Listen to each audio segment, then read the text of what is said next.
बघा असं आहे की पश्चिम बंगाल ही निवडणूक आम्ही हिंदुत्वावर लढलो आणि ज्या प्रकारे मोठ्या प्रमाणात बांगलादेशी घुसपैठी पश्चिम बंगालमध्ये घुसून त्या लोकांचा हक्काचं जमिनी असणार, त्या हक्काच्या योजना असतील, त्या हक्काचे निधी असणार, ते जे कुठेतरी गडप करत होते त्याच्या विरोधात हा निर्णय.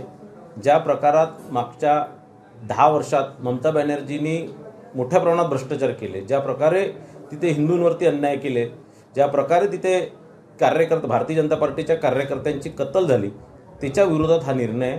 आणि पश्चिम बंगालच्या जनतेने हा एक मोठी चपराक ममता बॅनर्जीला या माध्यमातून दिलेली आहे. बघा, दक्षिणेचा मार्ग याच्या आधी झाला होता. याच्या आधी कर्नाटकमध्ये आपली सत्ता होती, पण केरळामध्ये निश्चितच केरळमध्ये आता खातं उघडलेलं आहे. आणि या माध्यमातून आता दक्षिणमध्ये सुद्धा भारतीय जनता पार्टी चांगला परफॉर्म करणं सुरू करणार आहे. कुठेतरी त्या लोकांनाही कुठेतरी च्या पक्षावर विश्वास घेऊन पुढच्या वेळेस केरळामध्ये मी तुम्हाला 100% सांगतो, मी केरळामध्ये 20 दिवस होतो, पुढच्या वेळेस 100% भारतीय जनता पार्टीची सरकार तिथे येणार.